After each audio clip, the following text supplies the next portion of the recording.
Hello everyone, আসসালামু আলাইকুম।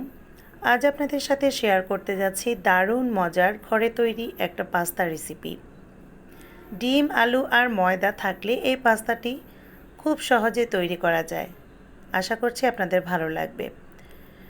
এখানে আমি নিয়েছি দুটো মাঝারি সাইজের আলু। এই আলুগুলোকে আমি একটা চপিং বোর্ডে রেখে খুব পাতলা পাতলা করে ছুরির সাহায্যে স্লাইস করে নিচ্ছি। দেখেন আলুগুলো কিন্তু আমি যতটা সম্ভব পাতলা করে নিচ্ছি যেন খুব সহজে এগুলো সেদ্ধ হয়ে যায়। আমার আলুগুলো কাটা অলরেডি কমপ্লিট। এবার আমি একটা প্লেটে উঠিয়ে নিচ্ছি। চলে যাচ্ছি চুলায় একটা প্যান বসিয়ে দিলাম। এরপর প্যানে আমি একটা স্ট্যান্ড বসিয়ে দিয়েছি। এবার দেখেন এখানে আমি 4 কাপ পরিমাণ পানি দিলাম। এবার একটা স্ট্রেইনার বসিয়ে দিয়েছি প্যানে। তার উপর দিয়ে দিচ্ছি একটা পেপার। এবার একটা ছুরির সাহায্যে পেপারটিকে আমি কয়েকটা ছিদ্র করে দিচ্ছি যেন ভেতর থেকে বাষ্পটা খুব তাড়াতাড়ি উপরে উঠে আসতে পারে এবং আলুগুলো খুব ভালোভাবে সেদ্ধ হয়ে যেতে পারে। সবগুলো আলু আমি একে একে পেপারের উপরে বিছিয়ে দিচ্ছি। আমি আলুগুলোকে স্টিম করে নিব, আপনারা নিশ্চয়ই বুঝতে পারছেন। এটা আপনারা সেদ্ধ করে নিলেও পারবেন, তবে স্টিম করে নিলে আলুগুলো খুব ভালো হয়, ভেজা ভেজা একটা ভাব থাকে না।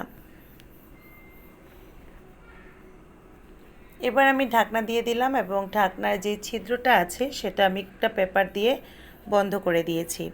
5-7 মিনিট পরে আমি আলুগুলো চেক করে দেখেছি একটা কাঁটা চামচ দিয়ে। দেখেন খুব ভালোভাবে আলুগুলো সেদ্ধ হয়ে গিয়েছে। একটা বাটিতে উঠিয়ে নিচ্ছি সবগুলো আলু।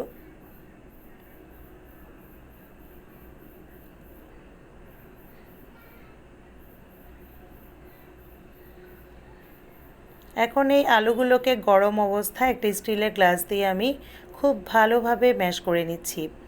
আলুটাকে কিন্তু গরম অবস্থায় ম্যাশ করে নিতে হবে এবং খেয়াল রাখতে হবে কোনো প্রকার দানা যেন না থাকে।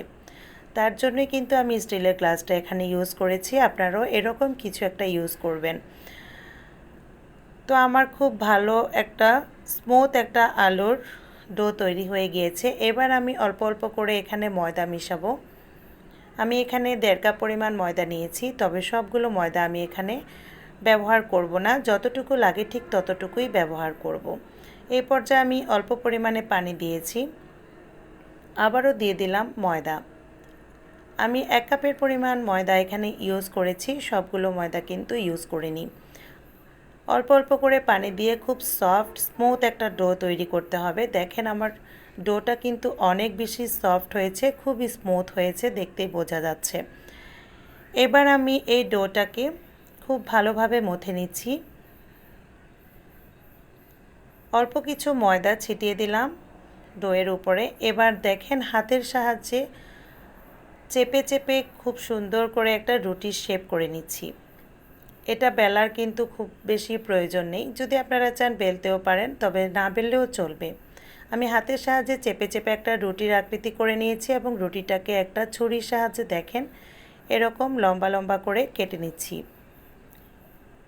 এবার প্রতিটি টুকরোকে আমি আরও কিছু ময়দা ছিটিয়ে দিয়ে ছোট ছোট করে লেচি কেটে নিচ্ছি।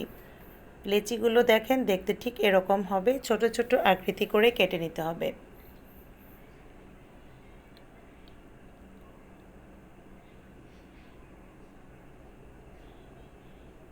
সবগুলো লেচি আমি এভাবে একে একে কেটে নিয়েছি। এবার আরও কিছু ময়দা লেচির উপরে ছিটিয়ে দিচ্ছি যেন একটার সাথে আরেকটা লেগে না যায়। লেচিগুলো একপাশে সরিয়ে নিচ্ছি। এবার দেখেন আমি একটা লেচি এভাবে নিয়ে দু হাতের তালুতে এরকম পিঠা অথবা পাস্তা যাই বলেন সে আকৃতি করে নিচ্ছি।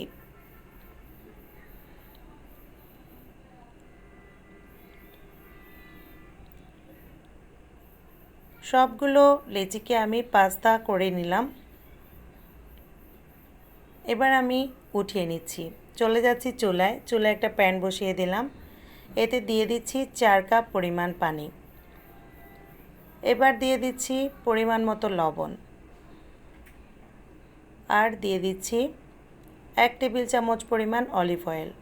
অলিভ অয়েল না থাকলে আপনারা এখানে রান্নার তেলও ইউজ করতে পারেন। পানিটা ফুটে উঠলে এবার আমি পিঠাগুলো এখানে ছেড়ে দিচ্ছি। পিঠাগুলো 2 থেকে 3 মিনিট খুব ভালোভাবে সেদ্ধ করে নিতে হবে। এই তেলটা দেওয়ার কারণে পিঠাগুলো কিন্তু একটার সাথে একটা লেগে যাবে না।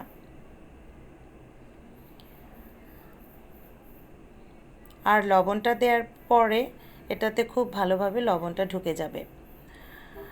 এবার আমার পাস্তাগুলো অর্থাৎ পিঠাগুলো তৈরি করা সেদ্ধ করা কমপ্লিট। এখন আমি ঠান্ডা পানিতে পিঠাগুলো তুলে নিচ্ছি। দেখেন কতটা সুন্দর হয়েছে পিঠাগুলো দেখতে। এখন আমি এখানে ছেড়ে দিচ্ছি 5 টুকরো বরফ।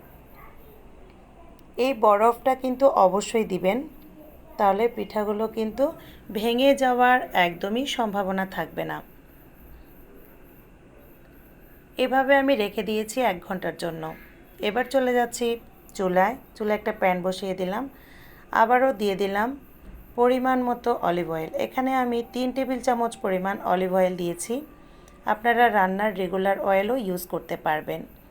এখন আমি এখানে দিয়ে দিচ্ছি গাজর কুচি। দেখেন গাজরটাকে আমি কিভাবে স্লাইস করেছি।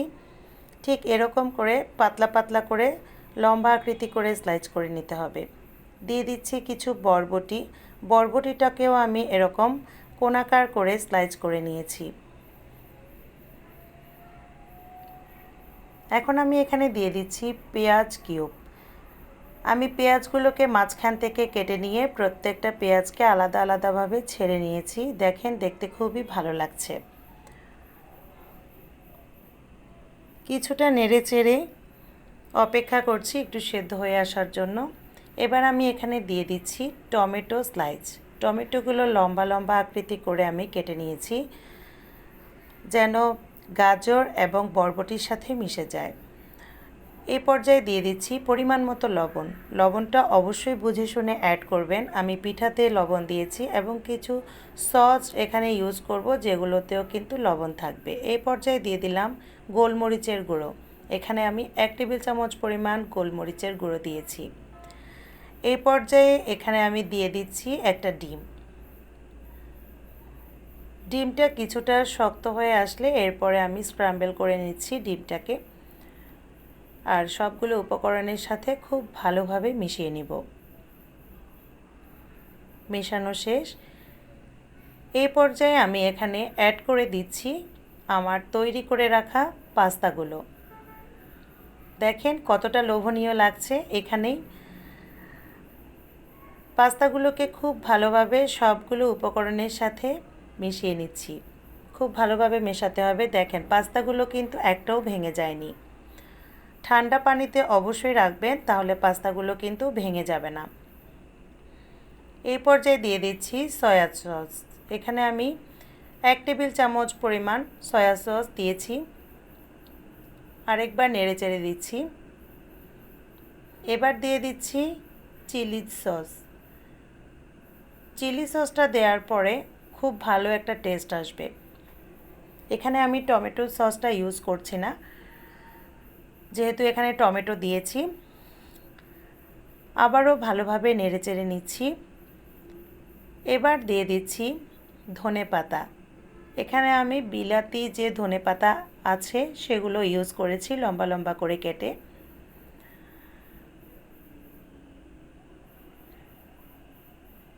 সবগুলো ধনেপাতা পাস্তার গায়ে লাগিয়ে দিচ্ছি ভালোভাবে। এবার আমি সব শেষে এখানে দিব কিছু কাঁচামরিচ ফালি। এই কাঁচামরিচটাকে দেখেন খুব সুন্দর করে আমি কোণাকার করে কেটে নিয়েছি। এই কাঁচামরিচটা আপনারা ধনেপাতা দেওয়ার আগেও দিতে পারেন, তবে আমার কাছে সবশেষে দেওয়ার কারণে কিছুটা ভালো লাগছে, কালারটা খুব ভালো আসছে। বাস আমার পাস্তা তৈরি কমপ্লিট। দেখেন কতটা ইয়াম্মি লাগছে। ডেকোরেশনের জন্য দিচ্ছি কিছু শসা। শসাটাকে আমি পাতলা পাতলা করে স্লাইস করে দিয়েছি। আমার আজকের এই পাস্তার রেসিপিটি আপনাদের কার কেমন লেগেছে অবশ্যই কমেন্ট করে জানাবেন। আশা করছি অনেক অনেক ভালো লাগবে। আমার পরিবারের সবাই অনেক বেশি পছন্দ করেছে এই পাস্তাটি। আপনারা একবার হলেও ট্রাই করে দেখবেন। সত্যিই অসাধারণ। বাচ্চারাও দেখবেন একবার খেয়ে বারবার বলবে বানিয়ে দিতে। আপনারা যদি একবার হলেও ট্রাই করেন তাহলে আমার কমেন্ট বক্সে এসে অবশ্যই কমেন্ট করে জানাবেন কেমন হয়েছে। যদি ভালো লাগে লাইক, কমেন্ট, শেয়ার এবং সাবস্ক্রাইব করতে ভুলবেন না। নিত্য নতুন ভিডিওগুলো পেতে সবাই আমার সাথে থাকবেন, আমার চ্যানেলটিকে ফলো করবেন।